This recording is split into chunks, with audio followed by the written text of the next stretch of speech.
वजह से अगर कोई काम रुकता ही चला जाता है तो लोग उसे पनौती कहने लगते हैं। अरे आज हम लोगों की जूस की फैक्ट्री का माल ट्रक में लद कर शहर जा रहा है। डिलीवरी होते ही पेमेंट भी आ जाएगी। लाखों रुपए का माल है। लेकिन थोड़ी ही देर में रितु का पति दौड़ता हुआ आता है।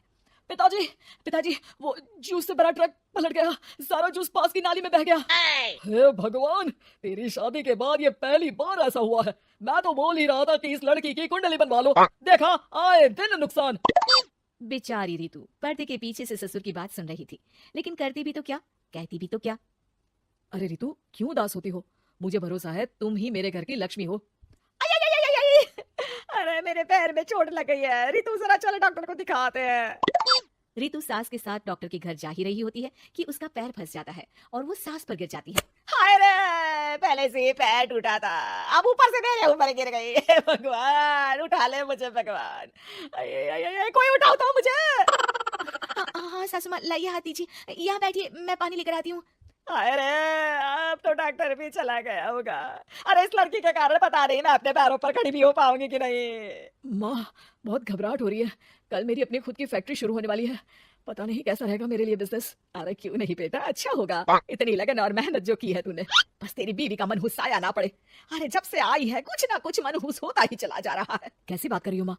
एक तो वो अपना घर परिवार छोड़कर हमारे लिए यहाँ आई है, और तुम हो कि... दिन बीतते हैं और एक दिन। निकल इस घर से, मैं कहती हूँ निकल। जब से यह लड़की मेरे घर की बहू बनी है, हर जगह घाटा, हर जगह नुकसान। कभी सास का पैर टूट रहा है तो कभी जूस का ट्रक ही गिर जा रहा है। अरे अब तो हद ही हो गई। मेरे बेटे का इतना भारी एक्सीडेंट की वो कोमा में चला गया। वो तो शुक्र है कि जान बच गई। नहीं नहीं, हम ऐसी लड़की को अपने घर में रख ही नहीं सकते। अब तो रितु को भी लगने लगता है कि वो मनहूस है। वो चुपचाप घर छोड़कर निकल जाती है। चलते चलते रितु एक जंगल में झोपड़ी में पहुंच जाती है, जहाँ एक साधु तपस्या कर रहे होते हैं। आ गए बेटी, क्यों परेशान होती है? ये तो जीवन का नियम है। इंसान हमेशा नकारात्मक चीजों को ही सुनता, देखता और समझता है। किसी की अच्छाई उसे नजर ही नहीं आती। आपने मुझे बेटी कहा है तो शरण भी दे दीजिए बाबा। मैं आपका सारा काम कर दिया करूंगी, बस आपके जीवन में मेरी जैसी बेटी की वजह से कुछ बुरा ना हो। साधु आंख बंद करके मुस्कुराता है और रितु उनके घर की बेटी बन जाती है। पिताजी, भोजन तैयार है, आकर खा लीजिए। बेटा, जो भोजन तूने बनाया है उसमें सांप का जहर है, वो खाकर मैं मर सकता हूँ। नहीं नहीं पिताजी, खाना तो मैंने अपनी आंखों के सामने बनाया है, यहाँ तो कोई सांप आया ही नहीं। ठीक है, फिर ला मैं खा लेता हूँ। साधु खाना खाने जाता ही है कि खाना रितु के हाथ से गिर जाता है और वो खाना बिल्ली खा जाती है। बिल्ली उस खाने को खाते ही मर जाती है। नहीं पिताजी, मैंने खाने में जहर नहीं मिलाया। मुझे इस बात का पता नहीं पिताजी। मैं ये बात जानता हूँ, खाने में जहर का मिलना और इस खाने का गिरना ये तो पहले से ही तय था। इसमें तुमने कुछ नहीं किया है बेटी। रितु समझ नहीं पाती कि क्या हो रहा है। वो रोने लगती है और साधु को अपनी सारी कहानी सुना देती है कि कैसे उसके ससुराल वालों ने उसे पनौती मान लिया था। साधु मुस्कुराकर कहता है, बेटी, क्या चाहती हो तुम? क्या तुम जीवन भर यहाँ रहना चाहती हो या फिर अपने ससुराल जाना चाहती हो? पिताजी, मैं ससुराल जाना चाहती हूँ क्योंकि वहाँ मेरी जरूरत है।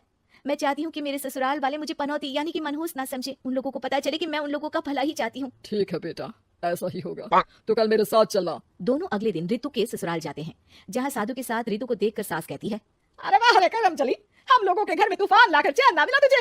जब जादू टोटका करने के लिए ये बाबा बाबा बुलाकर किसी को लेकर आई है। नाना माँ जी, ये तो मेरे धर्म के पिताजी हैं, मुझे ससुराल वापस छोड़ने आए हैं। ये तो बस पिता का धर्म निभा रहे हैं, इन्हें कुछ मत कहिए। वाह जी वाह, 4 महीने बाद आज ही अपने पैरों पर खड़ा हुआ हूँ और ये मनहूस फिर से आ गई। इस बार क्या जान लेके जाएगी? अरे मेरी भी सिर्फ टांग में फ्रैक्चर था, अब ये आ गई है तो पक्का टांग काटनी ही पड़ेगी। हे भगवान, पिछली बार तो जूस का पूरा ट्रक ही पलट गया था, इस बार तो पक्का फैक्ट्री में ताला ही लग जाएगा। रितु के नए साधु पिता सबकी बात गौर से सुन रहे थे। फिर वो बोल पड़ते हैं, मैं आप लोगों को कुछ दिखाना चाहता हूँ। वो साथ में गोला लाए थे। उस गोला में वो सबको कुछ दिखाते हैं। वो दिन दिखाते हैं जब जूस से भरा ट्रक गिरता है। पास के कुछ जानवर उस गिरे जूस को पीते हैं और वहीं मर जाते हैं। देखो, इस जूस में तुम्हारे फैक्ट्री के मैनेजर ने जहर डाला था। अच्छा हुआ वो ट्रक गिरा, वरना पूरा परिवार जीवन भर के लिए जेल में होता। हे भगवान, तब तो न जाने कितने लोगों की मौत हो जाती इस जूस को पीकर। शुक्र है भगवान का, अनहोनी से बचा लिया। फिर वो दिन देखते हैं जब पति का एक्सीडेंट हुआ था, लेकिन रितु के करवा चौथ के व्रत के कारण वो बच जाता है, वरना तो मृत्यु निश्चित थी। सभी रितु की तरफ देखते हैं। बाबा, मैं तो मनहूस नहीं हूँ। शुक्रिया बाबा, मेरे मन में जीवन भर का बोझ रहता कि मैं इन लोगों के दुख का कारण तो नहीं। नहीं नहीं बेटा, मनहूस तो ईश्वर किसी को नहीं बनाता।